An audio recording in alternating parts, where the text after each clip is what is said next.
Friends, మన రాష్ట్రంలోనే కాకుండా పక్క రాష్ట్రాల్లో కూడా ఒక హాట్ టాపిక్గా మారింది ఈ టాపిక్.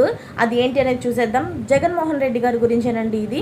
మన మాజీ ముఖ్యమంత్రి జగన్మోహన్ రెడ్డి గారు ఆయన సెక్యూరిటీ కోసం ఏర్పాటు చేసుకున్న Z+ కేటగిరీ అయిన సెక్యూరిటీ గురించి ఇదంతాను 900 అక్షరాలు 989 మందిని తన సెక్యూరిటీ గురించి నియమించారంట.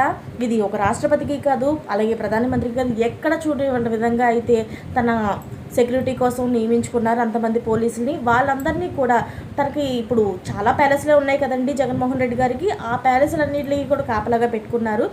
అంటే ఒక్కొక్క ప్యాలెస్కి ఎంతమంది ఉన్నారో మీరే ఊహించుకోండి.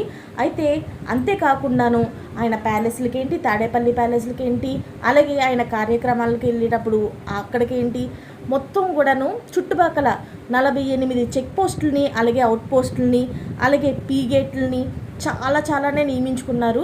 అలాగే ఒక 30 అడుగుల ఇనప గేట్ని కూడాను ఆయన భద్రత కోసం తాడేపల్లి ప్యాలెస్ దగ్గర నియమించడం అయితే జరిగింది. ఇంత హై సెక్యూరిటీ ఎందుకో నాకైతే అర్థం కావట్లేదు.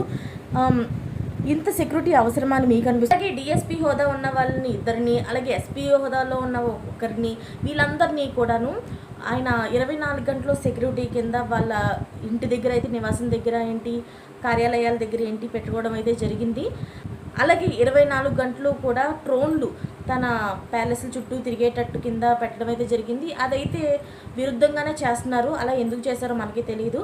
అంతేకాకుండా ఇప్పుడు మాజీ ముఖ్యమంత్రి అయ్యారు. ఈ టైంలో కూడా ఆయన కాన్వే ఏంటి, అలాగే ఈ భద్రత ఏంటి అలాగే ఉంది.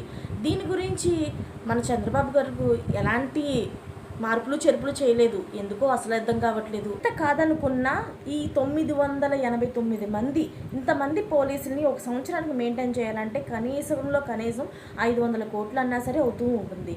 ఇంత Z కేటగిరీ ఇన్ని కోట్లు పెట్టి ఇంత సెక్యూరిటీ అవసరమంటారా? ఎందుకు ఇంత సెక్యూరిటీని ఏర్పాటు చేసుకున్నారు అనేది ఇప్పుడు పెద్ద ప్రశ్నగా తయారయ్యింది. అందరిలో కూడాను ఒక ఉత్కంఠత అయితే రేపుతుంది. దీనంతటికి కూడా జగన్మోహన్ రెడ్డి గారు ఎలాంటి సంజయ్ చేస్తారు, ఏమని చెప్తారు అన్న దానిపైన ఉత్కంఠత అయితే రేపుంది.